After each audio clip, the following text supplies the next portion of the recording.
Buenas, ¿se escuchan? Vale. Bueno, pues mi nombre es Jesús López, soy uno de los coordinadores de CISCON, que es un grupo que ha organizado este evento. Y bueno, para quien no nos conozcáis, somos algo así como una especie de think tank de la planificación socialista de la economía y estas cosas. Y bueno, digamos que desde que cayó la Unión Soviética en los 90 hay un desinterés generalizado de la izquierda por proyectos alternativos a la economía de mercado, una asunción de las propuestas de la socialdemocracia, y lo que nosotros intentamos básicamente es reabrir todos los debates que tienen que ver con economía planificada y divulgar los textos que hay contemporáneos sobre el tema, investigar, desarrollar, hacerlo más pedagógico, intentar que las organizaciones políticas y sindicales de nuestra clase vuelvan a interesarse por estos temas y que formen un programa ambicioso en ese sentido. Nuestro grupo está muy influenciado por Marxi, por Coxo y bueno, por el libro este que algunos conoceréis, el cibercomunismo. Pero creemos que aspectos esenciales de esta propuesta solo se entienden cuando se comparan con otras que pretenden objetivos similares, aunque con metodologías distintas. Y creímos que era muy buena oportunidad traer aquí a Carmen, que de las mayores expertas que conocemos en nuestro idioma sobre la obra de David Speicher y el socialismo de mercado, que quien no lo sepa, tradicionalmente era la propuesta alternativa a la de la economía planificada. Así que no me voy a extender mucho más. Voy a empezar Maxi hablando sobre la propuesta cibercomunista, después hablará Carmen sobre esta propuesta del socialismo de mercado y después comenzar una ronda de preguntas en las que bueno, podéis ir preguntando cuestiones sobre una y otra propuesta. ¿Vale? Vale, pues muchas gracias, Jesús. ¿Y se me oye bien? Sí. Nada, digo que entramos al debate. Sí, claro. Yo creo que para hablar de estos temas conviene siempre pues arrancar con el intento de explicar, ¿no? Y tratar de resolver la contradicción que supone que vivamos en un mundo donde hay desarrollo continuado, ¿no? De tipo científico-técnico y al mismo tiempo haya todo tipo de necesidades sociales sin cubrir en todos los ámbitos, ¿no? Entonces, la pregunta que suscita esa contradicción, que es evidente, ¿no? Es si esto se debe a fallos de gestión a la hora de organizar las cosas dentro del propio sistema o del marco del propio sistema, o si responde a algo que va más allá, ¿no? Entonces, bueno, yo creo que con Marx se demuestra que la contradicción esta que comento, ¿no? Entre desarrollo de las fuerzas productivas por un lado, ¿no? Desarrollo científico-técnico que es imparable, ¿no? Está en todos los ámbitos, y necesidades sociales sin cubrir de todo tipo a nivel global, lo que explica esto, en clave de Marx, sería el proceso económico mercantil. El proceso económico mercantil. ¿Por qué? Pues porque para Marx es un proceso productivo atomizado. Atomizado significa que cada unidad de producción, cada empresa decide por su cuenta el qué, el cuánto, el cómo, el por qué tecnología, ¿no? El dónde producir, cuánto invierte, en qué invierte, ¿no? Son decisiones privadas que se toman cada uno por su cuenta. Que sea así, que sea un proceso atomizado, significa también que es un proceso, en clave de Marx digo, que es un proceso competitivo, ¿no? De rivalidad empresarial entre unas unidades productivas y otras, que el criterio que orienta o que guía la actividad productiva es la búsqueda del beneficio privado, monetario, y que la otra característica, ¿no? Que definiría un proceso económico mercantil es que hay un control privado del excedente. O sea, cada unidad de producción decide, con arreglo a sus propios criterios, qué hace con el excedente, que en una economía mercantil o capitalista es una masa de beneficios monetarios, ¿vale?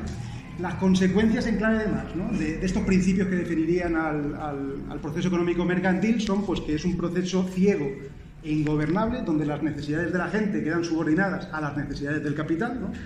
Esas necesidades de una reproducción cada vez a una escala mayor, que el proceso mercantil genera asimetrías de poder, o si queréis mejor, polarización social, que al final eso no es otra cosa que asimetrías de poder, que se reproduce de forma turbulenta y que el Estado, lejos de ser un instrumento neutro, ¿no? de mediación entre clases o entre conflictos sociales, es garante de ese proceso de ese proceso económico, ¿no? De ese proceso económico mercantil, ¿no? Con lo cual, en términos también de Marx, lo que plantea es que tenemos la necesidad, o habría la necesidad de ir hacia un orden social superior, tanto en términos económicos, que significa un orden más eficiente a la hora de asignar los recursos, como en términos políticos, que significaría en términos de Marx también un orden que permita conquistar, ¿no? Que es el término que se utiliza en el manifiesto, conquistar la democracia. Ese orden, pues ya sabéis, en términos de Marx también es el comunismo, que ahora después comentaré algo. Añado algo más que yo creo que conviene hacerlo, es que Marx entiende que la transición a ese nuevo orden social superior no se puede realizar desde las propias estructuras políticas en las que vivimos, del Estado burgués, sino que tiene que haber un punto de ruptura con la legalidad y la institucionalidad vigente burguesa, ¿no? Vale, pues dicho esto, ¿qué entendería Marx por comunismo, ¿no? Pues yo creo que en lo esencial es que es un proyecto de emancipación social que se basa en el autogobierno ciudadano o en el autogobierno de la sociedad. Es decir, un marco de individuos libres e iguales que son los que deciden y controlan la implementación de las medidas que afectan a ellos mismos, ¿no? A los propios ciudadanos. En términos también de Marx, trato de ir reduciendo las ideas, ese orden de emancipación social que consistiría en el autogobierno ciudadano necesitaría dos condiciones institucionales fundamentales. No diré que una es política y otra económica, para no abrir un debate que tenemos interno, pero vamos, dos condiciones institucionales básicas, ¿no? Por un lado, planificación económica, que significa sencillamente regulación consciente, por un lado, racional y democrática de la actividad económica, ¿no? No es otra cosa más que esto, regulación consciente, racional y democrática, para lo cual es necesario que haya control social de los medios de producción. Social se refiere del conjunto de la sociedad sobre el conjunto del aparato productivo, no control en cada unidad de producción, ¿no? Eso sería otra cosa, ya lo discutiremos después, ¿no? Y también incluye esa misma condición institucional que es la de la planificación económica, incluiría en esa idea, digo, de planificación económica, acabar con la explotación del trabajo a través del control social de la inversión. Todo eso entraría dentro de la condición que he llamado condición institucional económica, que es planificación de la economía. La otra condición institucional, y las dos se presuponen o se implican mutuamente, es lo que podemos llamar la República Democrática, ¿no? Un marco jurídico-político basado en la libertad universal y donde la soberanía resida en el conjunto y no en una única parte de la sociedad, ¿no? Con fórmulas de democracia directa. Esa sería la idea de Marx. Que son dos condiciones institucionales que se implican mutuamente, yo creo que se ve claramente. Si no hay planificación, al final los poderes públicos están al servicio, ¿no? O están subordinados a las necesidades económicas de ese proceso ciego que he comentado antes, ¿no? Y si no hay la otra condición, ¿no? Si no hay república democrática, si no hay libertades universales, pues ¿qué planificación va a ser esa, ¿no? Sería o sea, no entenderíamos la planificación como un acto general de comunicación, ¿no? en toda la sociedad. Entonces ya digo que serían dos condiciones institucionales fundamentales. Básicas. Esta visión, no sé si se me oye ahora que quito el micrófono, esta visión de Marx, o que yo interpreto que es la que está en Marx, luego lo podemos discutir, choca o se contrapone con otras dos visiones bastante extendidas de lo que sería esa sociedad a la que aspiramos, socialista comunista, que son por un lado el socialismo de mercado, o con mercado si queréis, ahora lo discutimos, y la otra visión, que no es compatible con esta que he dicho yo de la sociedad autogobernada de Marx, sería la estatalización sin más, estatalización de los medios de producción, ¿no? El socialismo de mercado, según entiendo yo, es una especie de capitalismo sin capitalistas, ¿eh? Mantiene las mismas propiedades formales, estructurales que el sistema capitalista, es decir, está basado en la atomización productiva. Hay competencia. El criterio que orienta las inversiones y la actividad productiva es la rentabilidad. Y entonces se derivan, si son las mismas propiedades y la misma lógica la que está operando, pues se derivan las mismas consecuencias, ¿no? Es un proceso ciego, es un proceso también turbulento que genera asimetrías de todo tipo y por tanto también relaciones asimétricas de poder. Aquí compañeros, ¿no? del colectivo CICCON, que además aportan en el terreno de la econofísica, yo creo que argumentos bastante de peso, ¿no? Para demostrar, ¿no? Que cualquier marco mercantil, incluso si imaginásemos una situación, imaginar que la sociedad seamos todos los que estamos aquí y nos dan una dotación inicial de recursos igualitaria, todos partimos de la misma posición con los mismos recursos, pues incluso en esas circunstancias o en esa situación idílica, si queréis, ¿no? De que todos tenemos los mismos recursos y nos ponen a intercambiar entre unos y otros, el hecho de que sea una sociedad basada en el intercambio universal general generaría polarización social. Habrían unos que saldrían ganando y otros que saldrían perdiendo, ¿no? Aparte, en la crítica que yo creo que hay que hacerle al socialismo de mercado es que comparte la crítica liberal burguesa al socialismo, ¿no? Diciendo que el mercado es garantía de eficiencia económica, que yo creo que no lo es, y también se añade una cosa por el lado político que yo creo que también es grave, ¿no? No sé si más o menos, pero la veo que es grave, ¿no? Que es decir que el mercado, se dice a veces, ¿no? Que el mercado como previene del autoritarismo. Y aquí se hace un argumento como el siguiente, ¿no? Y es que si concentras la propiedad, ¿no? Que es lo que presupone la planificación, significaría eso concentrar el poder, si concentras la propiedad de los recursos productivos, de los medios de producción, eso implicaría concentración política y a su vez la concentración política supondría de alguna forma, directa o indirectamente, autoritarismo. Vale, pues es una falacia. De una cosa no se sigue la otra. Para empezar, Concentración política hay tanta en el capitalismo, y si no, que se lo digan a los ministros de aquí, que, bueno, en fin, no sé si me callo, vale, digo porque tienen órdenes concentradas, pero además de Washington, ¿eh? Fijaos si hay concentración del poder político, ¿no? Entonces, bueno, que la hay tanta en el capitalismo como en cualquier marco mercantil, como el socialismo, quiero decir, en el capitalismo como en cualquier ensayo de sociedad socialista, ¿no? Pero habría más. A ver, es que esto de la concentración económica, en términos teóricos, filosóficos si queréis, en el buen sentido digo, a ver, concentración del poder político no es otra cosa que la expresión político-institucional de la universalidad, de que todos estemos en el juego, supuestamente, de la democracia, ¿no? Entonces, si estamos todos, que no hay taifas, no hay juxtaposición de soberanías, ni solapamiento, ni nada, pues tendrá que haber una concentración del poder, ¿no? Político. Es la expresión política, institucional, de que haya universalidad, de que no estemos todavía, ¿no?, en situaciones de taifas o de solapamiento, como decía, de soberanías, ¿no? Hay una única soberanía que es indivisible. Esa es la idea de concentración del poder político. Y luego lo del autoritarismo. A ver, el riesgo, porque es un riesgo real, ¿no?, del autoritarismo es consustancial a cualquier orden político. Por definición, el Estado, por definición, no legítimamente, pero sí que por definición, puede hacer lo que quiera, podría actuar donde quiera, por lo cual el riesgo de que actúe arbitrariamente pues está tanto en un marco socialista planificado como el que defendemos, como en cualquier otro. No veo que entonces se siga la secuencia esta que se plantea a veces de que concentración económica conduce a concentración política, y la concentración política a autoritarismo, ¿vale?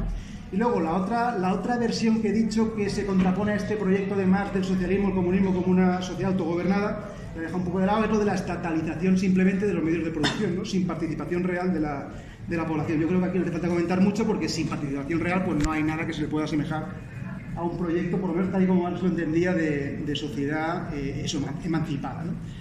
Si os dais cuenta, además, estas dos visiones que digo que son contrapuestas, además comparten algo, parecen distintas, pero yo creo que comparten algo bastante esencial, y es que tienen las dos una concepción jurídica del socialismo. El socialismo sería básicamente que hubiese propiedad no individual de los medios de producción, y eso conduce a su vez a una perspectiva reformista. Toda estatalización de los medios de producción, por parcial que sea o por, yo qué sé, aunque sea para socializar pérdidas, ¿no?, como ocurre en el capitalismo, pues toda estatalización de los medios de producción, por parcial o elemental que sea, nos acerca un poquito más al socialismo. Yo creo que eso no tiene nada que ver con la perspectiva, además, ya digo, ni en el fondo ni en las implicaciones político-estratégicas que tiene. Vale, dicho esto, no sé si voy ya muy mal de tiempo, ¿no? Porque no hemos dicho del tiempo que íbamos a estar cada cual. Es que Marx, yo sigo, ¿no? Vale. Que Marx no detalla en ningún lado de forma así exhaustiva cuáles serían las características de la sociedad por la que lucha, ¿no? Y eso yo creo que es obvio porque no lo hace, ¿no? Pues porque tienes una obra colectiva de todos, y porque aparte no puedes anticipar muchas cosas que dependen de condiciones materiales, institucionales, tecnológicas, que no tiene sentido anticiparlas, ¿no? Lo que sí que hace Marx es que, en contraposición a los principios que operan en la sociedad en la que estamos, sí que opone principios que deberían de ser distintos, que serían los fundamentales para hacer para edificar un orden económico y social alternativo al capitalista, ¿no? Y entre esas ideas, que están repartidas en pasajes de distinto tipo de Marx, en partes publicadas y en partes no publicadas, en manuscritos no publicados, están que se trata de una producción, la idea del socialismo, producción no mercantil, es decir, sustituir el proceso atomizado de toma de decisiones por una distribución consciente de los trabajos en función de las necesidades sociales, ¿no? Propiedad social, eso también es evidente, está en Marx en todos lados, ¿no?, de los medios de producción, pero insisto en la idea de entender propiedad social como propiedad del conjunto de la sociedad sobre el conjunto de los medios de producción, ¿no?, sobre el aparato productivo. Una contabilidad económica no monetaria, esto se deriva de lo anterior, ¿no?, en tiempo de trabajo y si queréis, en términos de valores de uso también, en términos físicos se dice a veces, ¿no?, o más propiamente se dice en términos físicos.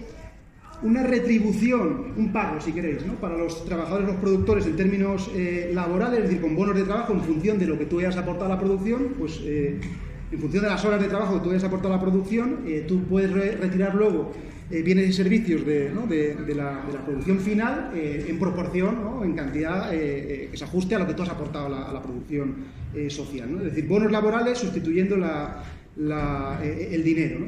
Y luego servicios públicos gratuitos. Serían como 5 principios generales, o habría algunos más, pero yo creo que esos 5 son buenos para abrir el debate, ¿vale?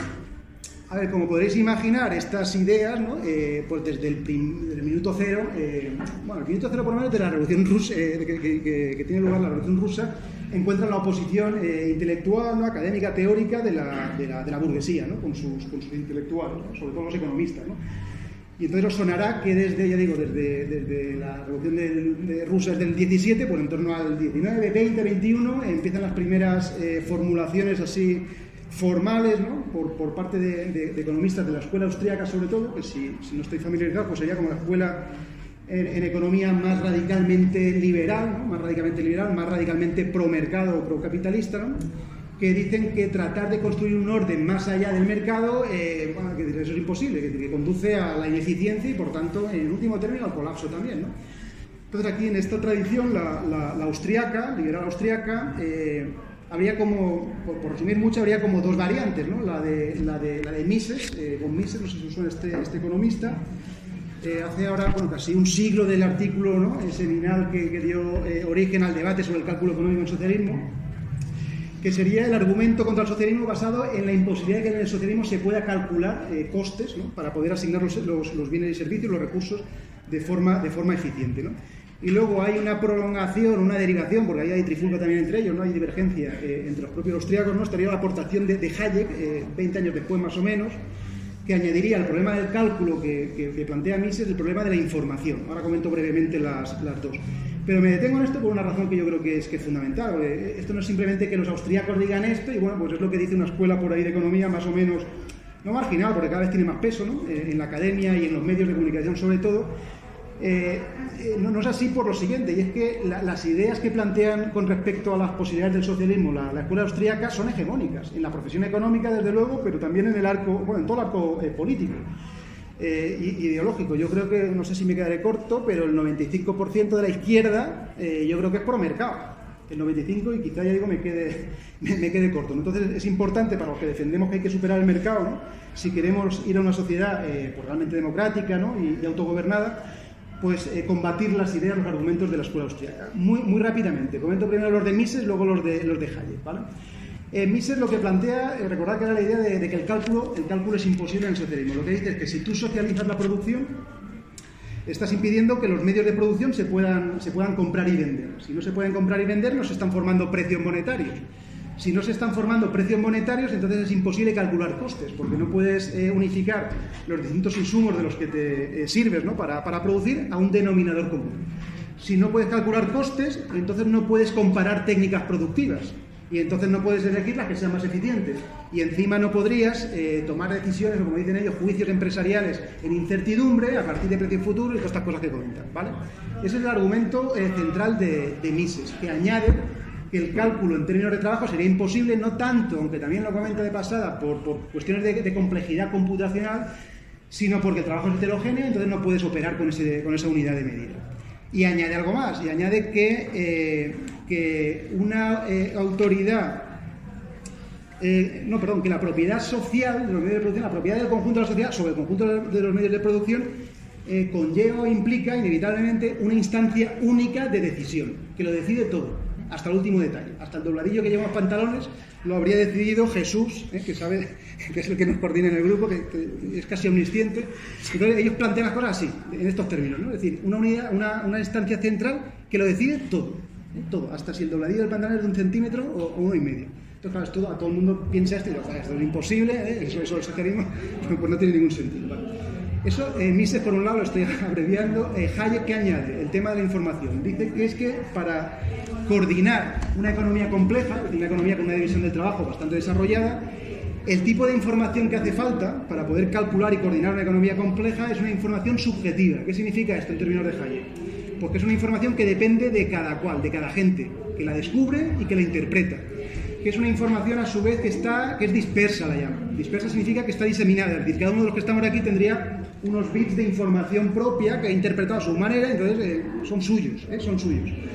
Que además esa información en buena medida, y se curan un poco, pero que en buena medida es tácita. Tácita quiere decir que no la puedes objetivar, no la puedes articular. Que son en formas, por ejemplo, de destrezas o de habilidades que son pues exclusivas de cada cual, ¿no?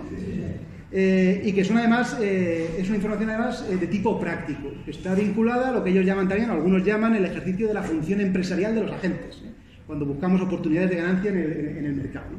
Entonces, claro, si eso es así, si la información tiene estas características que he resumido, que dice Hayek, entonces casi por definición ninguna instancia de planificación, ninguna instancia económica puede disponer de esa información para coordinar la economía. Conclusión de todo esto, que sería la posición actual de los austríacos en general, pues que yo creo que aquí tienen algo de razón, ¿no?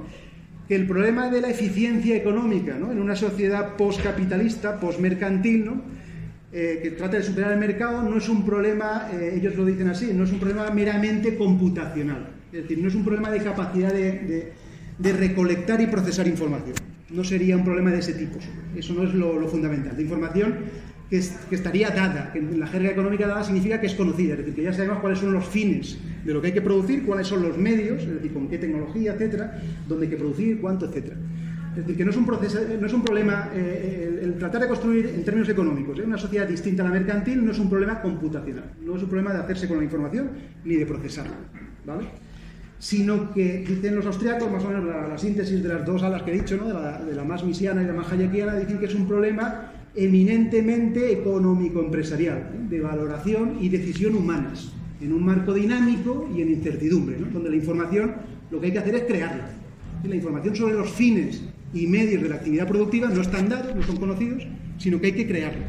Y que, claro, a su juicio, solo el mercado, que es una estructura descentralizada, que es un proceso dinámico, es capaz de generar ese tipo de información para poder calcular de forma eficiente y coordinar de forma eficiente una economía compleja. Conclusión de los austriacos y del 99%, ¿no?, del arco ideológico político, ¿no?, que los algoritmos y los ordenadores no salvarán la planificación. Es decir, que no es una cuestión de que tengamos hoy en día más capacidad de cómputo, de cálculo, ¿no?, para solventar los problemas que ellos históricamente han planteado como objeción al socialismo.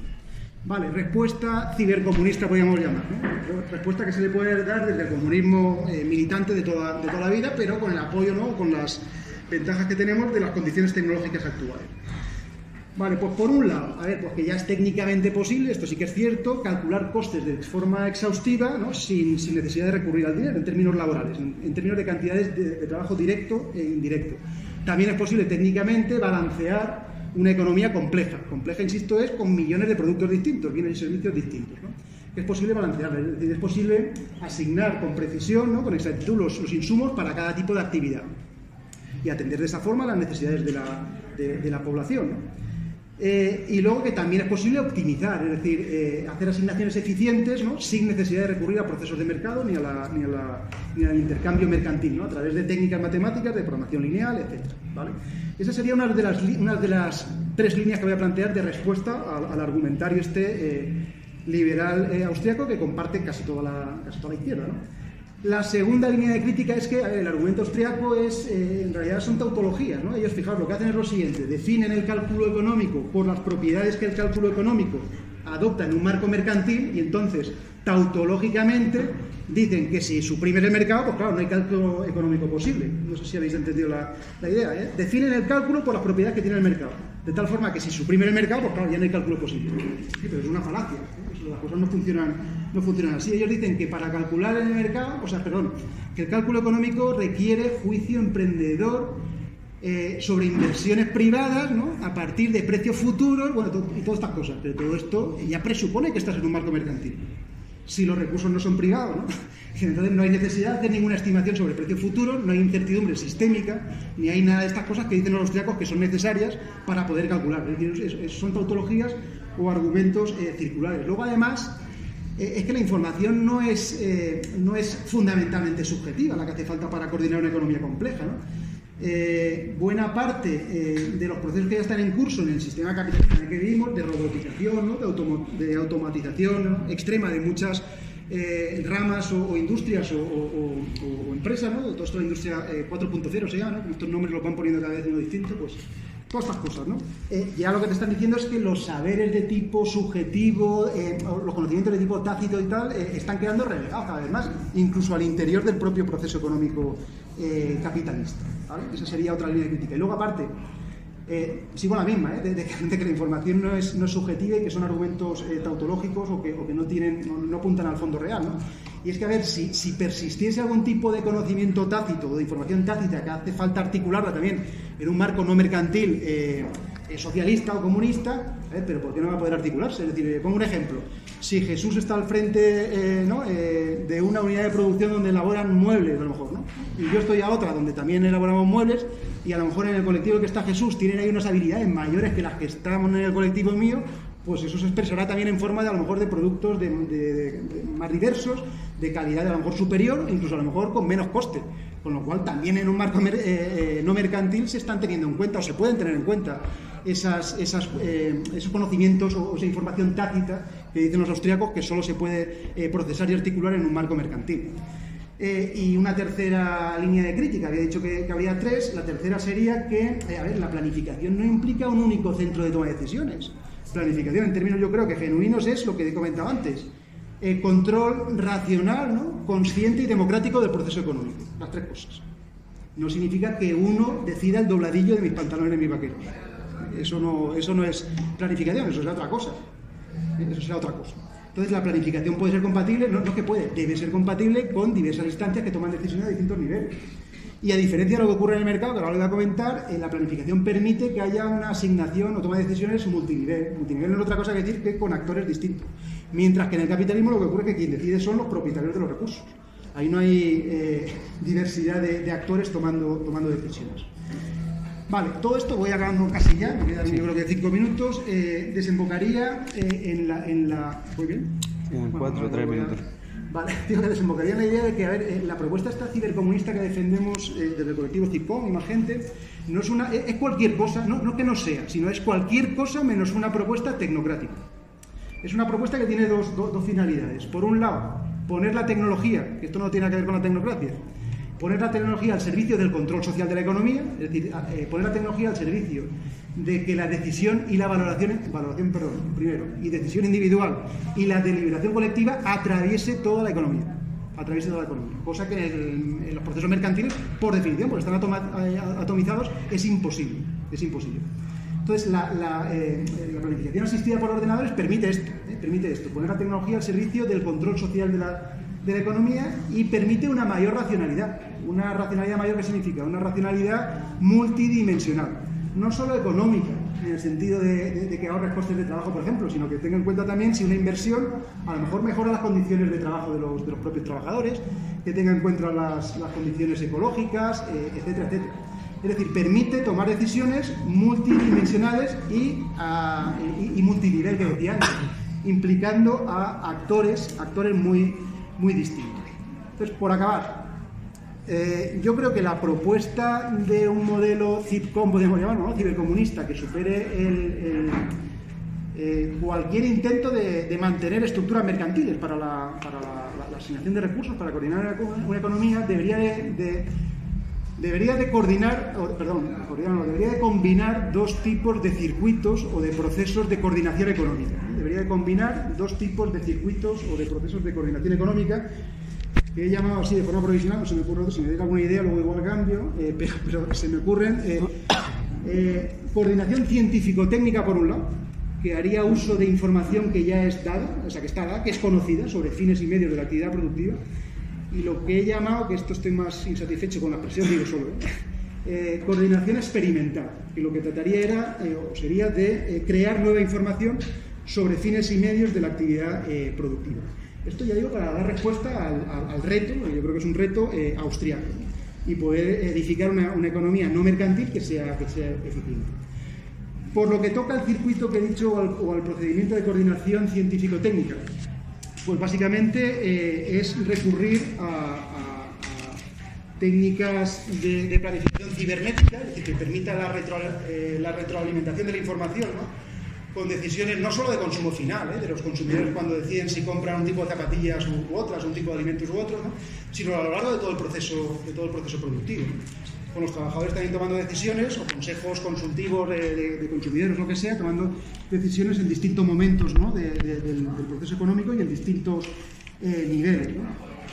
Funcionaría una planificación cibernética pues similar a lo que es Internet, ¿no?, como un sistema distribuido que se dice a veces, que está centralizado y descentralizado al mismo tiempo, ¿sí? No es ni una cosa solo ni la otra solo, son las dos cosas a la vez, ¿no? Y que permita a su vez esta planificación cibernética, lo que estoy llamando coordinación científico-técnica, ¿no?, permitiría una gestión de los flujos de información en tiempo real, cosa que ninguna estructura mercantil puede hacer.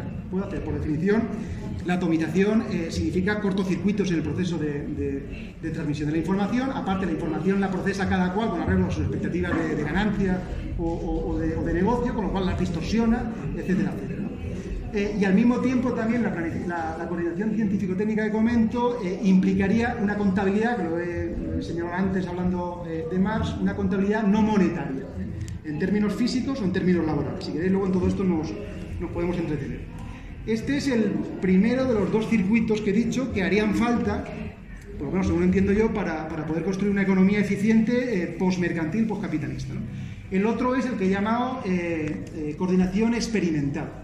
Si el anterior, el científico-técnico, lo que trataba era de ser eficiente en el manejo de la información, que ya existe de alguna forma, en forma de qué tipo de recursos disponemos ya de ellos, etcétera, ¿no? El procedimiento de coordinación experimental lo que pretende es crear nueva información sobre fines y medios de la actividad productiva, ¿vale? Entonces, ojo, a ver, la creación de nueva información sobre fines y medios de la actividad productiva en una sociedad como la que aspiramos a construir es un proceso que estaría diseminado por todo tipo de instancias, no solo deliberativas, políticas, ¿no?, sino también incluso económicas, ¿no? En lo que me voy a centrar simplemente es en indicar esquemáticamente una fórmula institucional que permitiría algo que a juicio de los austríacos sería imposible, que sería movilizar el talento emprendedor. Talento emprendedor me refiero al talento específico, que es real, que tiene gente para identificar, pues esos fines distintos, medios distintos para solventar cuestiones de carácter productivo, empresarial o industrial, ¿no? Y que dicen los austríacos que es imposible de canalizar, de alentar, ¿no?, de movilizar, de articular ese talento emprendedor en ausencia de procesos de mercado, ¿no? Entonces, insisto que lo que voy a comentar no excluye ni otro tipo de procedimientos o de fórmulas para crear nueva información, simplemente que es una en concreto específica que yo creo que es fundamental, que es la de movilizar el talento emprendedor. Y el esquema más o menos sería el siguiente, si queréis, ya digo, en todo caso luego lo podemos detallar algo más. Sería como sigue más o menos. El plan estratégico de la economía, ¿no?, decidiría dos cosas. Decide más cosas, pero dos fundamentales para lo que nos interesa. Prioridades de inversión, es decir, qué ramas nos interesa impulsar, ¿no?, con qué características, etcétera. Y también otra cosa importantísima, que ninguna estructura mercantil lo puede hacer, por lo menos no lo puede hacer hasta el final, de forma completa, serían los criterios para juzgar esas inversiones. No solo decir que la hostelería o la industria textil, lo que sea, se le dé un impulso, se reduzca lo que sea, sino con qué criterios juzgar las inversiones que vamos a hacer en esas ramas que estamos diciendo de ampliar o estamos decidiendo de reducir o mantener en el mismo nivel, ¿vale? Es decir, el plan estratégico fija prioridades de inversión y el plan estratégico lo votamos entre todos, ¿no? Y criterios para juzgar las inversiones, ¿vale? Con esa primera fase pasaríamos a partidas. O sea, en el ejemplo que he puesto, si el plan estratégico decide que la hostelería, no sé en qué estoy pensando, si ya en los bocadillos, en las cervezas, lo que sea, que la hostelería tenga más peso, ¿no? Se le dota al consejo de inversión sectorial, ¿no?, de la hostelería de nuevas partidas, ¿no?, que la gestionarían distintos, yo lo llamo así, fondos de inversión. Es decir, los consejos de inversión cumplirían el papel que en las economías capitalistas juegan los mercados de capitales. Y los fondos de inversión, que serían quienes pugnan por conseguir las partidas que administra cada consejo de inversión sectorial, cumplirían en función de los inversores institucionales de las economías capitalistas, ¿no? ¿Y qué hacen estos fondos de inversión? Pues ya digo, pugnan por las partidas que tienen, serían fondos de inversión que operan al interior de cada consejo industrial sectorial, en la hostelería, en la industria textil, en las que sea, ¿no? ¿Voy acabando? Vale, sí, me queda ya nada. A ver, los consejos de inversión, los fondos de inversión, ya digo, rivalizan por conseguir partidas de este consejo de inversión sectorial y captar ideas de los emprendedores, ¿no?, y en ese sentido financiarlas con incentivos que son de tipo material y también no materiales. Por ejemplo, el poder dirigir o impulsar un proyecto que uno ha decidido.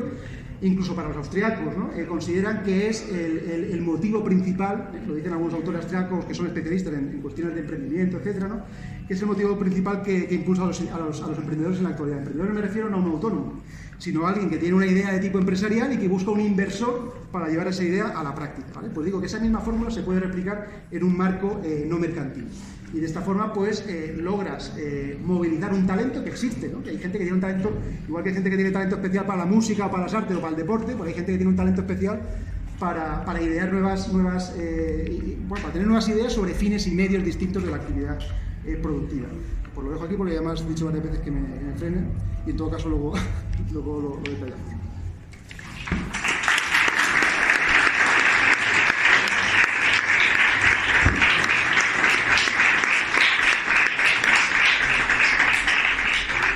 ¿40 minutos por ahí o cuánto está? 35. Vale, bueno, pues muy buenas tardes. Voy a recortar tiempo para que tengamos una buena discusión después. Muchas gracias por la invitación. Gracias también a Maxi por la presentación, ¿no? Que nos hacía. Como decíamos antes, bueno, esto como sepáis lo pedimos y yo creo que a los dos nos hubiera venido bien para este tipo de profundidad y también de ideación, porque al final lo que estamos haciendo es proponeros que penséis con nosotros un modelo de socialismo, por tanto, algo que no existe en absoluto ahora, que tendría unas instituciones distintas a las que tienen nuestras sociedades y por tanto con las que pensamos. Un proyector nos hubiera venido muy bien. Entonces yo he traído una especie de diapositivas impresas que no vais a ver porque pensaba que no iba a estar la sala tan llena, pero algo haremos, y por eso también la complejidad de lo que estamos contando, o sea, que se entienda que uno no es pues eso, complejo o obstruso porque quieres, no, porque efectivamente estamos tratando de contar y de transmitir algo que es completamente distinto al mundo en el que vivimos, o alguien diría suficientemente distinto, ¿no? Como para poder hablar de mucho más que reforma. ¿Por qué estudiar alternativas al capitalismo, ¿no? Y quienes lleváis aquí ya toda la tarde, como yo, que hemos empezado a las 4:30, pues sabemos por qué. Lo voy a recordar brevemente, ¿no? Desde la caída de la Unión Soviética, como sabéis, se extendió como un blog, como un yunque, la idea de que el capitalismo era el único mundo posible, ¿no? Y además deseable, pero posible. Y ahí lo que decía antes también Marx, esta cuestión de la imposibilidad del cálculo del socialismo y otros muchos argumentos como el del autoritarismo, que va asociado a cualquier planificación centralizada, y en general os sonará el asemejar a cualquiera que hable de socialismo a Stalin, asemejarle más o menos. Bien, y entonces por tanto descartarlo por ilegítimo, por autoritario, por centralizado y en el ámbito económico por ineficiente, ¿no? Económicamente. Y esto servía para descartar en el plano teórico, que es en el que yo voy a quedarme, cualquier modelo teórico socialista. Es para lo que servía, ¿vale? En la mayor parte de la academia, además, funcionó, ¿no? Cualquiera que se acercase a esto, pues estaba poco menos que perdido. Sin embargo, creo que es imprescindible, también es muy cómodo lo de la no mesa que tenemos hoy. Una de las cuestiones que, sin embargo, hacen que haya que ponerse tozudos pese a lo que dijeran desde pues, los 70 y sobre todo con la caída de la Unión Soviética y del muro de Berlín, de que era imposible y que el capitalismo era el mejor de los mundos posibles, pues esto casi nadie tampoco se lo traga, porque como vivimos en este mundo, vemos los problemas que hay. Y fundamentalmente vemos dos grandes tipos de problemas, o al menos son los que a mí me interesan, y los autores a quienes yo leo están metidos en esos dos grandes problemas. La doble insostenibilidad que nos hace seguir pensando el socialismo, para mí, ¿no? La insostenibilidad social, la desigualdad brutal que genera el sistema capitalista por necesidad, y la insostenibilidad ecológica que genera el capitalismo por necesidad. Es imposible pensar en un capitalismo sostenible o que no genere unas desigualdades brutales, ¿no? Y por eso seguimos pensando algunos el socialismo. Y entre ellos, pues el autor a quien yo estudié en la tesis doctoral, David Schweikart, que propuso un modelo que se llama democracia económica, sobre el que yo voy a hablar un poco esta tarde para que conozcamos otro de esos modelos, ¿no? Marx se presentaba con una implicación también más de elaboración, porque él está tras esa propuesta. Tenéis la suerte de tener aquí al autor, no tenéis la suerte de que Schweikart haya venido de Chicago, es un hombre mayor, aunque lo hemos tenido por Madrid en los últimos años, y entonces yo no soy Schweikart, lo digo desde ahora. Esto es importante porque soy capaz de pensar, creo, y defender luego de las críticas qué diría él, pero yo también hago mis propias críticas al modelo, o sea, yo me dedico a esto, entonces estudio críticamente, en este caso, la democracia económica. Aunque ya anticipo, para que no penséis que no va a haber debate, que me parece una buena propuesta de socialismo para el siglo XXI, ¿vale? Eso vaya por delante. de entre las dos grandes alternativas, ¿no? Decíamos antes, la planificación democrática de la economía, hemos tenido aquí un ejemplo muy bien contado, el socialismo, por tanto, de planificación democrática. Yo os voy a presentar una de las propuestas que hay en el otro lado de la balanza, que son quienes deciden que es más adecuado o más fácil, digamos, para un primer momento, para algún estadio más de transición, depende de los autores, pensar en un socialismo con mercado, en modelos de socialismo que mantengan, ahora veréis cómo, acotado el mercado. Este es el ejemplo de la democracia económica, ¿no? Un modelo que además me interesa, y esto lo planteo también para la discusión, ¿no? Si estudiamos, o al menos ese es mi enfoque, ¿no? Con honestidad, si estudiamos algunos modelos de socialismo para el siglo XXI, es porque queremos que sean para el siglo XXI, no para el 22, o para tener una muy buena idea de lo que haríamos si pudiéramos hacer una transformación radical incluso del ser humano. Y entonces a mí me sirve mucho esta propuesta que hace Olin Wright, ¿no? el sociólogo norteamericano que falleció hace un par de años, no me acuerdo mal. Él establecía en su libro, ¿no?, recomendable Construyendo Utopías Reales, Olin Wright decía, bueno, al estudiar las alternativas no estaría mal que utilizásemos un criterio, ¿no?, de ver cuáles son deseables y cuáles no. Esto es fácil, ¿no? Pues vamos a intentar poner en marcha, vamos a intentar estudiar, que es lo que hacía Olin Wright como yo aquí, las alternativas que sean deseables, sino que además vamos a intentar que las alternativas que estudiamos y que tratamos de difundir sean viables, ¿no? Que partan de los presupuestos del tipo de seres que somos los seres humanos y más o menos del tipo de cosas que sabemos que podemos hacer, que es cierto que esas son muy variadas. Y además añadía Olin Wright, habría un tercer criterio, que sería que esas alternativas fueran factibles, ¿no? Es decir, que pudiésemos convocar a movimientos ciudadanos o movimientos sociales, como lo queramos llamar, agrupaciones de personas muy numerosas, para que nos pudieran llevar a hacer realidad esas alternativas. Para Olin Wright y para mí en esto como en otras muchas cosas era un maestro. Esos son los criterios que hacen que una alternativa sea preferible a otra. No diré mejor en el plano teórico y no diré más cercana a la palabra de Marx, ¿vale?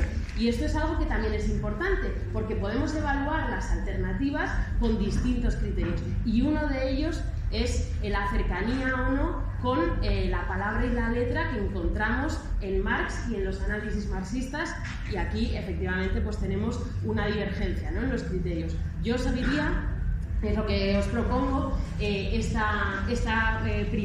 primer criterio, ¿no?, de Olin Wright, tratar de estudiar alternativas al capitalismo que sean socialistas, que sean democráticas, que sean deseables, viables y en la medida de lo posible que podamos imaginar que sean factibles, ¿no?, que podamos agrupar a grandes mayorías para tratar de hacer la realidad en el siglo XXI, ¿no?, a ser posible.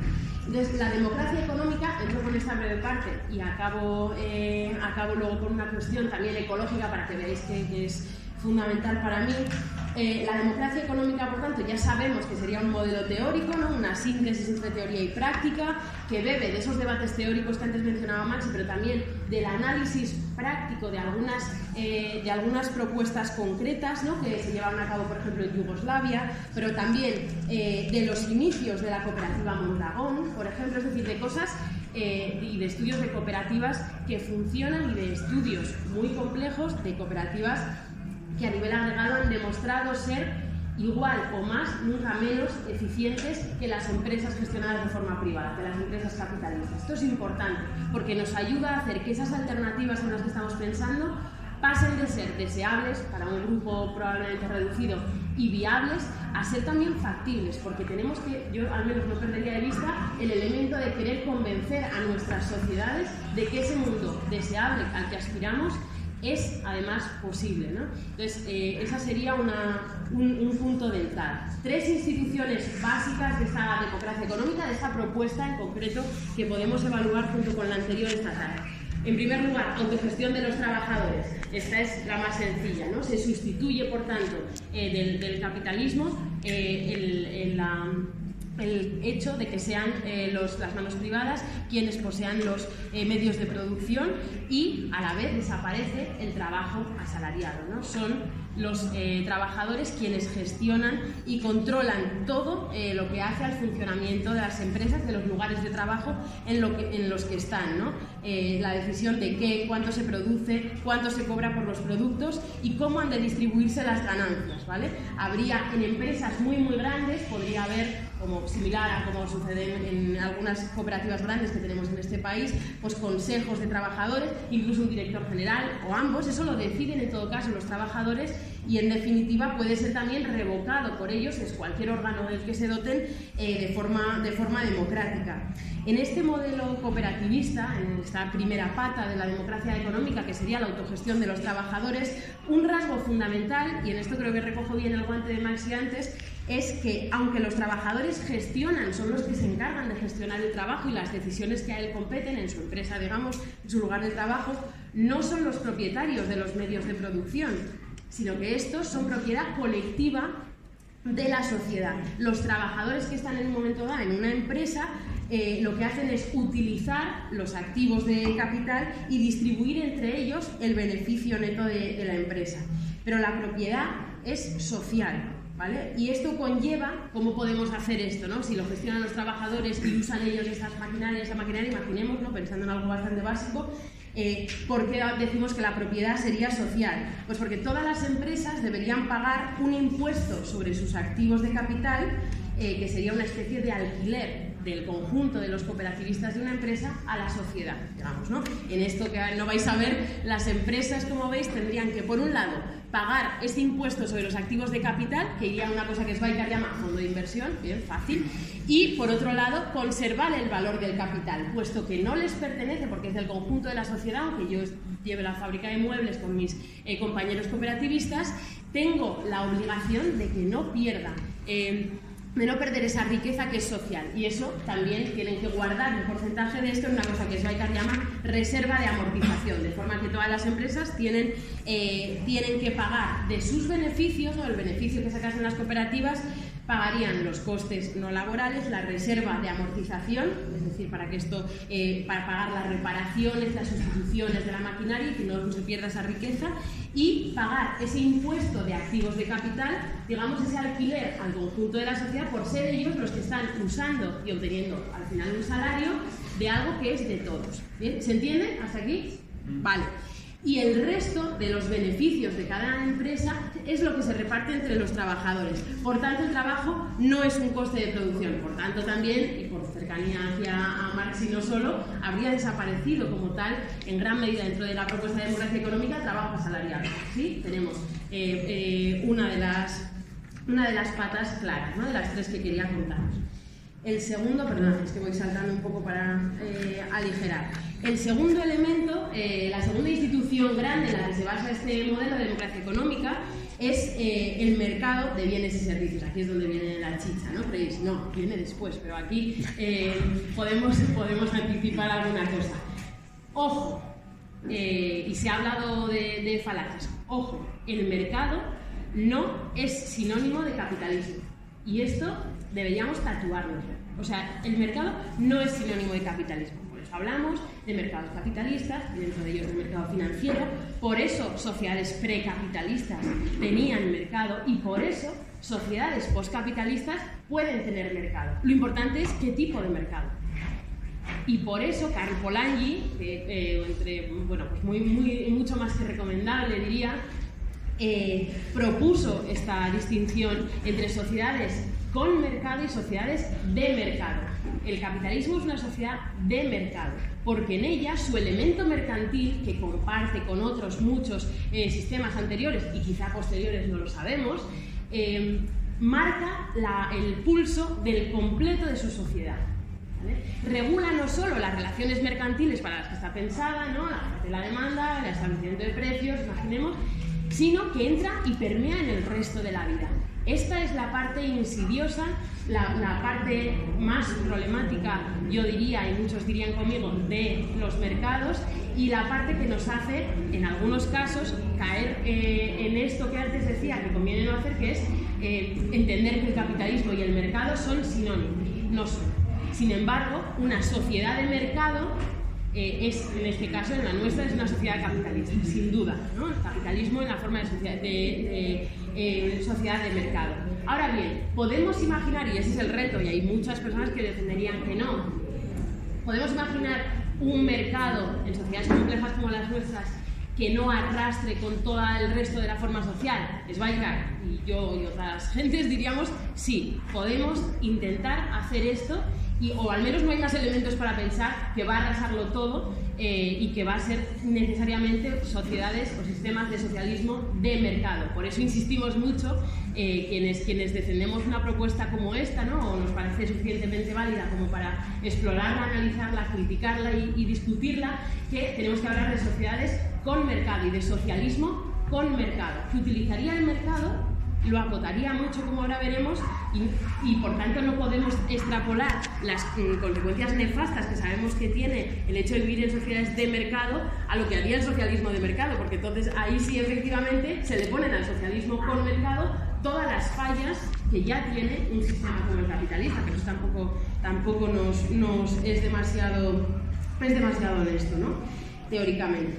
Entonces, yo creo que entre estos autores, como Sveigaard, que proponen un modelo de socialismo con mercado como alternativa a la planificación centralizada, habría que concretar, ¿no? en qué sentido a ellos les parece, y es cierto que la cuestión tecnológica la podemos discutir luego, que es mejor y que es preferible, ¿no? Estos teóricos sostenían que sin un mecanismo de precios regulado por la oferta y la demanda, iba a ser muy difícil para un productor o para un planificador saber qué, cuánto y de qué variedad hay que producir. Por esto digo, esto está escrito probablemente en el año 90 y algo, y creo que esta tiene una discusión muy interesante con la propuesta que nos hacía antes Maxi, porque efectivamente quizá alguien ahora pueda decir con toda la razón en la mano si se puede agregar ahora esta información. Es cierto que no se podía entonces, ¿no? en ese caso. Yo aún así luego me argumentaré también en sentido contrario, aunque se pueda técnicamente, ¿no? Además consideraban igualmente difícil saber qué medios iban a ser los más eficaces para producir lo que hacía falta, ¿no? Y creían que para diseñar un sistema de incentivos que motivase a los productores a ser eficientes e innovadores era pues, muy difícil sin un sistema de mercado que lo hiciera posible. A mí esta me parece una crítica válida, ¿no? La competencia en el mercado resuelve buena parte de esos problemas y lo hace de forma no burocrática y no autoritaria, cosa que, como estamos todos de acuerdo, es algo en absoluto desdeñable, ¿no? Es algo que también tendríamos que tener en cuenta para poder hablar de una alternativa deseable desde mi punto de vista. Entonces, pese a sus limitaciones, el sistema de mercado, diría Hodgson, tiene la gran ventaja de que no requiere el acuerdo de todo el mundo para poder tomar una decisión y tiene la capacidad de hacerlo sin generar concentración autoritaria del poder, que es burocrático a lo que antes se refería Maxi. Esto, ya digo, son propuestas y escritos anteriores a las posibilidades computacionales más contemporáneas, que, como digo, tienen otros problemas que algunos ya anticipáis, ¿no? Así que, bueno, por motivaciones tanto de eficiencia como políticas, algunos autores, como el caso de Sveigaard, decidieron incorporar, ¿no? el mercado a su modelo.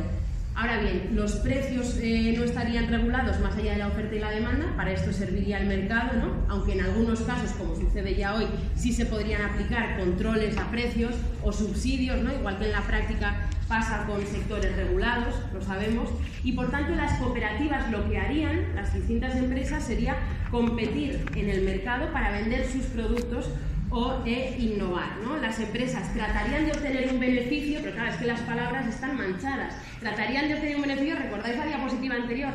¿A dónde va el beneficio? A pagar los gastos, ¿no? El fondo de inversión, a pagar, a guardar esa reserva de amortización para reparar las máquinas o lo que hiciera falta o cambiarlas, y el resto de los beneficios se reparten entre los cooperativistas. Por tanto, eso sería lo que sucedería en una democracia económica, ¿no? Y por tanto, esa competencia lo que haría para el Sveicar sería hacer pues, mucho más dinámico, algo que también creo que se decía antes, sin incorporar el trabajo como un coste más, ¿no? No como un factor de producción equivalente a tierra y capital, el mundo del trabajo. Por tanto, yo creo que queda claro este segundo bloque, ¿no? Dentro del mercado estaría mucho más acotado, no habría mercado financiero en absoluto, Sveicar no contempla algo así, creo que antes tampoco se decía, pero estamos en ese sentido en la misma línea, y el mercado se restringe a ese espacio en el que las cooperativas tendrían que acudir al mercado para comprar allí los insumos que necesitasen y para vender sus productos. Y efectivamente habría competencia, que tampoco es sinónimo de capitalismo, solo faltaba, entre las distintas empresas, ¿vale? ¿Sí? ¿Hasta aquí sí? Pasamos a la tercera institución. Vale. La tercera institución, y voy acelerando, es el control social de la inversión. Como sabemos, ¿no? Cualquier sociedad dinámica necesita poder adaptarse a las demandas cambiantes de bienes y servicios de su población, a qué necesitamos o queremos, que no es lo mismo cada año, y el problema de cómo se financia la inversión pues tiene enormes problemas, ¿no? Como sabemos, en el capitalismo es fundamentalmente de forma privada, aunque no solo, y esto es muy problemático. En la democracia económica, por no centrarme en lo que ya conocemos, la financiación de la inversión se generaría así, ¿no? Se establecería ese impuesto que antes decíamos sobre los activos de capital que pagarían todas las cooperativas.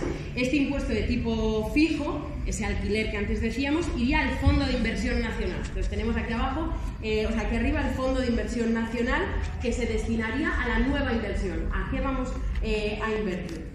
Ahora, como los fondos se han generado públicamente, su reintegración en la economía también sería una cuestión pública y no privada, como sucede hoy en el capitalismo. Y por tanto, la sociedad sería la que decidiría qué procedimientos son justos y a la vez eficientes para su reparto. Esto es importante. ¿Eso qué quiere decir? Que el sistema de Sveicar, como tampoco lo hizo Marx, no nos lo da todo cerrado. Lo que dice es, esto debería decidirlo la sociedad que haya llegado ya a ese punto en el que la mayoría de sus empresas son cooperativas, en el que haya abolido, por tanto, el trabajo asalariado, y la decisión sobre cómo van a repartirse ese fondo, esa nueva inversión, tienen que tomarla colectivamente esa sociedad, que no somos nosotras. Pero Sveicar dice, yo puedo proponer un ejemplo, ¿vale?, para que lo tengamos claro. Y entonces, no lo vais a ver, pero os lo cuento, arriba tenemos el Fondo de Inversión Nacional, ¿no?, ese pool al que ha caído todo lo que han ido aportando las distintas empresas cooperativas. Eso, Sveicar dice, esta es una concreción posible, pero hay más. Podría ir a una asamblea nacional, lo llamamos así, y es un espacio en el que colectivamente la población de un espacio, en este caso llamado nación, porque es lo que tenemos ahora, decide cuánta de esa inversión necesita para hacer, imaginemos, una red ferroviaria a nivel nacional. ¿Cuánto necesita para la inversión pública nacional? Primer globo, ¿no? Aquí se nos descuelga de ese fondo, la Asamblea decide democráticamente cuánto se va a la inversión nacional que es pública y es necesaria. Y con el resto del dinero que hay en el fondo de inversión, lo que hace es repartirlo en función de un criterio per cápita, esta es la propuesta de Sveicar porque es un igualitarista, repartirlo en un criterio per cápita a las distintas regiones, ¿vale? ¿Esto qué quiere decir? Pues en España nos arreglaría bastantes cosas, yo creo. Lo que dice es este principio de equidad. ¿Por qué se reparte equitativamente a las regiones en función de su población? Pues para que no llegue más nueva inversión, que no llegue más capital a aquellos lugares que ya son muy intensos en capital, en los que ya hay mucha producción, como sucede en el capitalismo, otra de las grandes diferencias del modelo. Es decir, si la región A tiene un 5% de la población nacional, obtendrá un 5% del dinero disponible de esa nueva inversión para esa región, ¿no? Y por tanto, las regiones y las comunidades no competirían por los fondos de inversión, sino que recibirían por derecho su parte correspondiente. Esto me parece ya algo fundamental porque sería injusto retribuir más a los territorios que ya cuentan con una base más amplia de capital. Es un principio de redistribución de la riqueza básico, pero aplicado aquí a la distribución de la nueva inversión, que es fundamental, ¿no? básico también para cualquier propuesta igualitarista. Y esto pues se llevaría por delante la reivindicación de insolidaridad económica formulada pues reiterativamente por nacionalistas, ¿no? Porque Schweikart considera que es, y yo también, que es injusta de raíz, que no tiene cabida en una sociedad socialista, ¿no? Una vez que las comunidades tienen su parte, que las regiones tienen su parte, de forma similar se repartiría la inversión pública regional, se decidiría democráticamente cómo y en qué hace falta ese gasto, esa nueva inversión, y el resto se repartiría, según un criterio per cápita, la propuesta de Schweikart, a las asambleas locales. ¿Bien? Que harían lo mismo, si tienen consejos ciudadanos, si tienen ayuntamientos, eso él no entra, sino que sería en ese espacio más local donde se iría repartiendo democráticamente, por tanto también con control y participación, donde se destinarían los fondos. Finalmente caería lo que quedase de ese dinero, ¿no?, a una red de bancos que sean públicos, no puedo entrar aquí necesariamente, y son los bancos públicos los destinados, los que hacen el último engarce, que es el de hacer llegar algún dinero de ese fondo de nueva inversión a las empresas cooperativas. ¿En función de qué? Schweikart sugiere 3 criterios. 1, rentabilidad, las empresas que mejor lo estén haciendo, que sean más eficientes. O sea, una vez más, eficiencia y competencia no es sinónimo de capitalismo, si no solo usaríamos una palabra todo el rato. Creación de empleo, porque este modelo aspira al pleno empleo, como la mayor parte de propuestas socialistas de una u otra forma. Creación de empleo, los que sean capaces de incluir a más personas, aunque sea trabajando menos horas o menos días a la semana, también se verían beneficiadas, y de otros criterios, entre los que yo sugeriría sin duda con mucha fuerza el ecológico. Por tanto, yo diría que a la vista de estos 3, creo que me quedan 5 minutos, o sea que voy bien, a la vista de estos 3, de estas 3 instituciones de la autogestión... Sí, que vayamos un poco más deprisa, porque a las 1:30 tenemos que desalojar. Vale. Pero vamos. Vale, fenomenal. Pues voy a recortar sobre el tiempo todavía. A la vista de estas 3 instituciones, como decíamos, autogestión de los trabajadores, empresas cooperativas, la mayoría de ellas, mercado, pero acotado, como decíamos, ¿no?, al intercambio de bienes y servicios, y control social de la inversión, que es lo que os decía, que ahí estaba el tomate, que era la parte en la que más me he extendido. Yo diría que la democracia económica sí propone y sí lleva a cabo ese control social, racional, democrático y multinivel de la economía. Pero es que además, y con esto acabo, para que ahora tengamos la discusión como prometía, que este modelo tiene además una ventaja que para mí es determinante respecto a cualquier modelo de cibercomunismo, ¿no? Y es, o cualquier modelo que dependa profundamente de la tecnología y la continuidad de nuestro uso intensivo de la tecnología. En primer lugar, la democracia económica es compatible con una economía de estado estacionario, una economía homeostática, por tanto no tiende al crecimiento ilimitado en absoluto como hace el capitalismo. No puedo entrar en esto, pero lo vemos. Precisamente quienes rescataron esta idea del estado estacionario fueron los economistas ecológicos, ¿no? Jordi Escurregue, Constanza, Martínez Alier en nuestro país, Herman Daly, y hoy lo proponen pues Schweikart, Jorge Richman, Tim Jackson, entre otros, ¿no? En segundo lugar, otro factor de sostenibilidad de la democracia económica es que tendería a una economía mucho más local y de cercanía. No puedo extenderme en esto, pero es evidente que no hay tentación de deslocalización de la economía cuando tú trabajas y vives efectivamente de la cooperativa.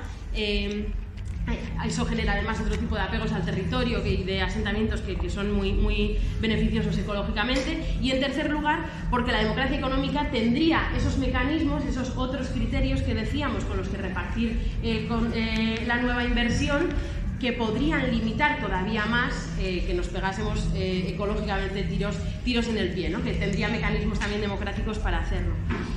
Y creo que este es el mayor, y con esto lo dejo, ¿no?, un minuto antes de lo pedido, creo que ese es el mayor problema que yo vería hoy, ni autoritarismo, ni que sea imposible.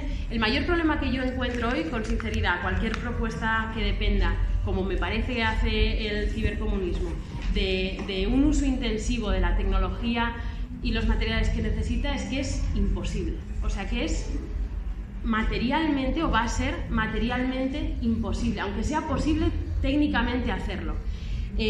La nube, el Internet de las cosas, ¿no? Las plataformas de streaming solo son posibles por la existencia de esos grandes centros de datos que necesitan una cantidad de energía para procesar, transmitir, almacenar los datos y refrigerar los servidores. Es brutal.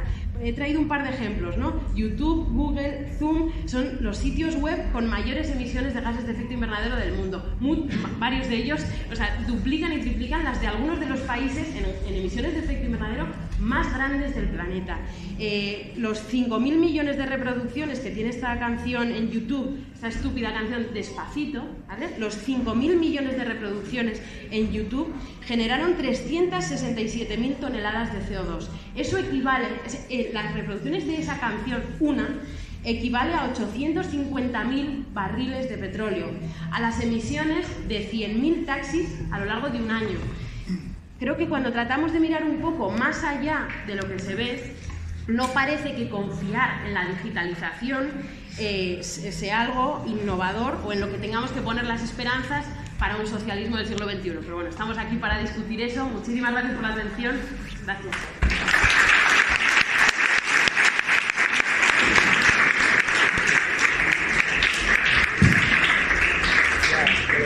¿Cómo? Vale. Bueno, como siempre en la fiesta de PC vamos fatal de tiempo. Vamos a emitir muy pocas preguntas, de lo siento, y como mucho os vamos a dejar que estéis con el micro un minuto y si no la trato de las manos. Así que si tenéis 3 preguntas, podéis hablar las que más queráis y lanzarla, ¿vale? Porque si no, los ponentes van a tener sus 5 minutos de ronda. Vale, has dicho que la competencia no es necesariamente capitalista. Has dicho que el mercado no es necesariamente capitalista. Has planteado que una economía organizada en base a las cooperativas, que al fin y al cabo son empresas privadas, no es necesariamente capitalista y que por tanto de aquí se deduce que la ley del valor y la producción de mercancías no es necesariamente capitalista, que la tendencia de las empresas a acumular capital, porque al final el capital es el dinero que una empresa emplea para apropiarse de más recursos y desarrollar sus fuerzas productivas, no es necesariamente capitalista. Entonces, si los componentes más básicos del capitalismo no son necesariamente capitalistas, me pregunto yo qué lo es. Has planteado... Sí, acabo enseguida. Es solo otra pregunta aparte de esto. Has planteado la centralización del sistema financiero como la base de la organización de esa coordinación democrática de la asignación de la financiación de las cooperativas y sinceramente yo me pregunto en qué se diferencia eso de la economía estalinista y su relación con los carteles soviéticos. Si quieres, si me oye. Sí, oye. No hay que, es que os veo casi por complejo, casi de culpa. La planificación no la ejercita el socialismo solamente. El capitalismo y el liberalismo está súper planificado. Los mercados financieros están súper planificados. El mercado de trabajo está súper planificado. Se planifica en Tarifa, se planifica en Lampedusa para para el control global de la fuerza del trabajo. Pero hay algo que ahora mismo al neoliberalismo le está fallando. El liberalismo, sobre todo a partir de la guerra de Vietnam y la primera y la segunda crisis del petróleo del 73, se fundamentó en el valor dólar-petróleo. Esa es la gran falla. Nos creíamos que el capitalismo iba a quebrar con una crisis tipo 29, una crisis financiera. Pues no ha sido así. Nos creíamos que los trabajadores iban a arreglarse. No ha sido así. Todo lo contrario. Ahora mismo la extrema derecha está cruzando las diferencias entre trabajadores africanos y trabajadores europeos. El problema no ha sido el software. El problema ha sido el hardware. ¿Y el hardware qué está pasando ahora mismo? El dólar ha dejado de controlar prácticamente la mayoría de las transacciones universales que se están haciendo. El dólar ahora mismo solamente controla prácticamente ya cada vez menos del 50% de las transacciones que hacemos para comprar esto, para comprar la camiseta, para vender pepinos. ¿Qué está pasando ahora mismo? La Federación Rusa ha roto todo. Ha dicho, yo vendo petróleo, yo vendo gasoil, yo vendo fertilizantes, pero en rublos. Lo ha roto todo. Ahora mismo, por ejemplo, países que han estado pegándose tiros continuamente, como era la India, como era China, como era la Federación Rusa, ahora mismo están cooperando. Yo no es una pregunta, os hago una sugerencia. Acelerar los estudios porque posiblemente tendréis que ponerlos en práctica antes de lo que os podáis creer. Muchas gracias por la exposición. Y en cuanto a la muy interesante, porque lo más desear que en un futuro más capitalizado lo pongan en práctica y se vea si se puede asegurarse de un modo u otro. De cualquier modo, a mí me interesa, por tu parte, Carmen, que diga cómo vas a resolver la cuadratura del círculo, o sea, cómo implementamos la ley de la autovalorización del valor. Si somos fieles de algún modo a la verdad conceptual de Marx, el capital, el núcleo duro del capital, la semilla última, la ley del valor, y no tengo muy claro qué propuesta está dentro de eso. Yo creo que es más o menos útil en un futuro. Y en cuanto al Bitcoin, la cuadratura del círculo, en este caso, pues seguiría en cómo manejamos esos ordenadores, cómo llevamos a cabo ese proceso de planificación tan complejo en un ambiente de crecimiento del pico del petróleo, etc. Si acumulamos muchas, yo no quiero. Nunca he entendido de acumular preguntas. Hugo. Esta pregunta dirigida a Maximiano, concretamente. Los últimos, respecto a los últimos datos que presentó Carmen Morral, desde su propuesta, ¿cómo podría ser esta cuestión solventada? ¿Debemos esperar quizás a un desarrollo científico, al desarrollo de la fisión nuclear, para poder, desde aquí pues no se debe, o es siquiera una cuestión que debe ser tenida en cuenta? Quizás hay problemáticas mayores que deberán ser solventadas antes, o que sean de mayor relevancia que la cuestión ecológica. ¿Te refieres al consumo de recursos, ¿no?, que ha apuntado Carmen al final? Sí. ¿Lo contesto ya o qué? Que sigamos... Las juntamos todas y... Ya me he perdido. No, muy rápido. Es que papel tiene lo reproductivo en los modelos que habéis desarrollado. Chulísima. Si piensan de alguna manera en qué sentido, porque es una perspectiva muy productivista o yo lo entiendo así más empresarial. Si está pensado que papel tiene reproducción en nuestros modelos. Y otra pregunta, también para nosotros un poco, es si podemos pensar tecnologías de alguna perspectiva material, de dato digital, cibernética, sea una perspectiva, marxista, materialista de la tecnología en vuestros modelos, no lo sé, por curiosidad. Y os damos 5 minutos a ponentes. Si queréis hacemos a la inversa, que empiece Carmen y termine Maxi. Chunguísimo, Va a inténtalo. contestarle a ella devolviéndole la pregunta a Carmen, vamos. Lo que quieras, Sí, bueno, lo que tú preguntas, yo le devuelvo la pregunta a Carmen. ¿Por qué en el modelo cibercomunista presupones que exigiría mayor consumo o nivel tecnológico que en la propuesta tuya de socialismo de mercado? Las empresas estarían sin ordenadores, iríamos inmóviles por la calle. ¿Por qué presupones un nivel tecnológico y de consumo de recursos materiales, ¿no?, energéticos mayor en nuestra propuesta que en la tuya? No sé si con eso, a ver qué te contesto. Yo no respondo a sus preguntas, no a las mías. Yo entiendo, pero efectivamente tú eres el experto en esa otra vertiente, o sea que podrás decirlo.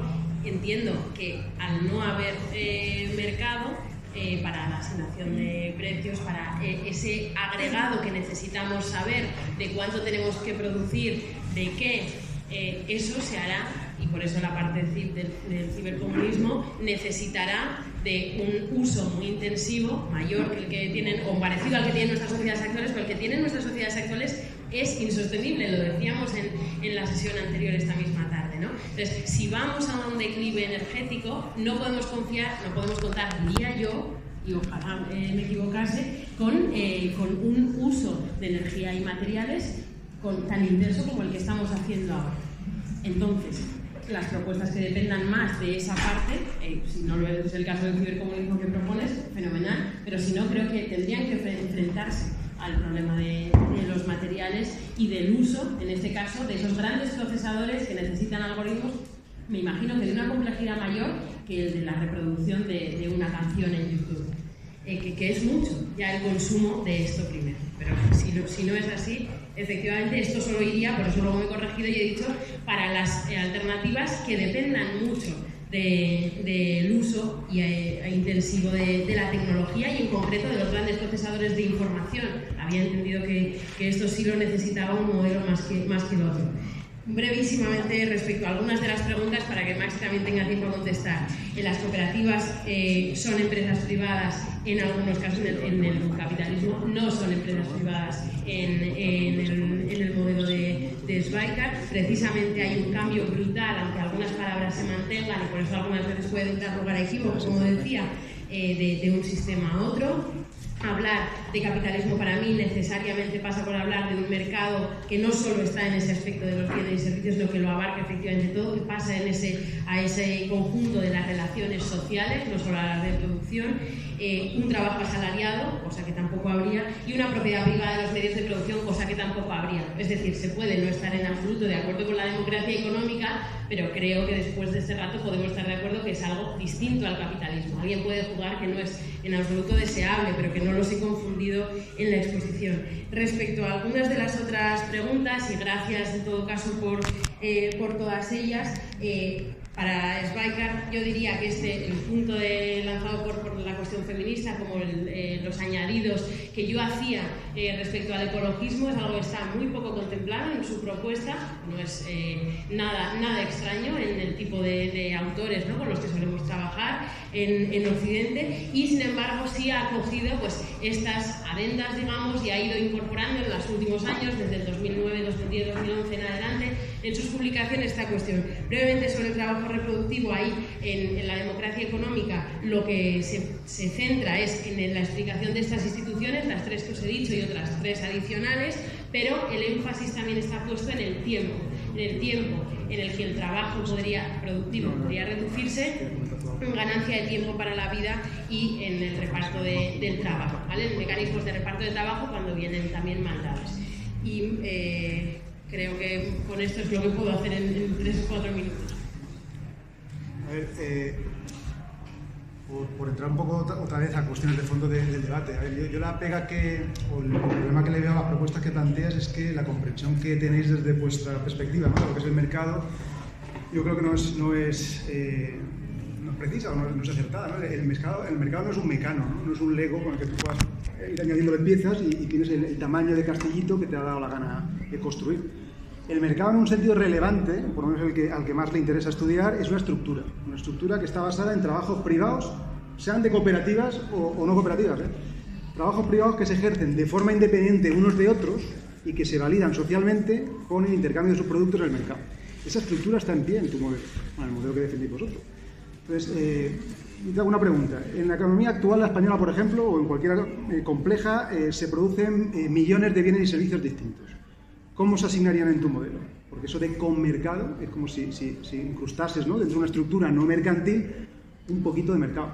El mercado, para que pueda desplegar sus potencialidades, que las tiene, y sus eficiencias, que las tiene a su forma, necesita regir de forma universal. Y si rige de forma universal, sí que implica el capital. El capital entendido en términos más como un valor que se autovaloriza. Por ejemplo, la introducción en Marx, digo por seguir con un autor que nos es familiar aquí a la mayoría de los que estamos, ¿no? La cuestión del trabajo asalariado en Marx se introduce después de una primera caracterización o definición del capital en estos términos que he dicho, ¿no?, de valor que se autovaloriza, un movimiento automático, ¿no?, ingobernable, ciego, que exige que las inversiones se valoricen permanentemente. Eso, en el modelo que defendéis, sigue en pie, porque la asignación de los millones que digo de bienes y servicios distintos sigue siendo mercantil. Y la lógica que rige las inversiones es el beneficio.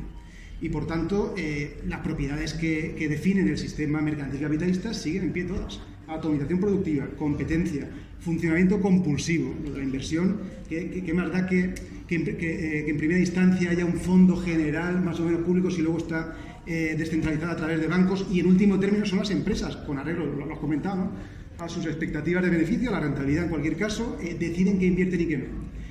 Y más, en ese término tú le vas a decir a las empresas que tienen autonomía para decidir en qué invierten y en qué no, que no utilicen tecnologías informáticas para no consumir tantos recursos energéticos.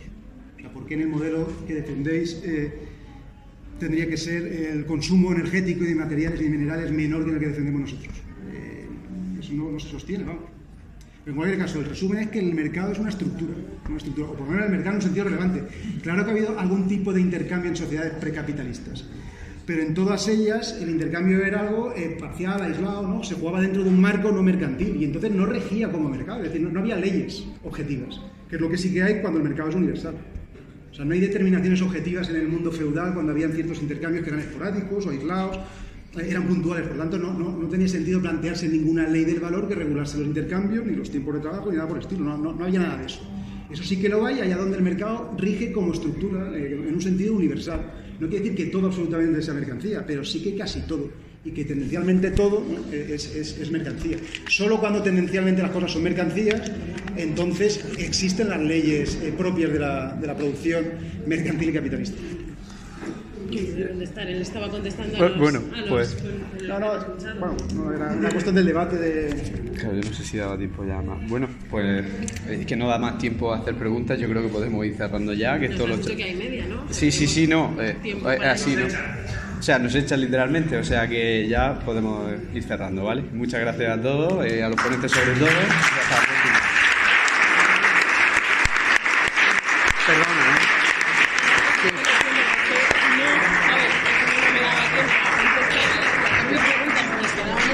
pero te he quitado, él habla más tiempo que tú y lo siento. No te preocupes. Sí. ¿Pero por qué tanta urgencia si no hay ninguna? La rectitud de los tiempos que sabéis que vamos a... Porque hay algo ahora. Es que estaba este hombre haciéndome señas de corta. Yo. Era porque estoy diciendo, Maxi, Pablo. En la contraportada aparece. Yo voy en redes sociales y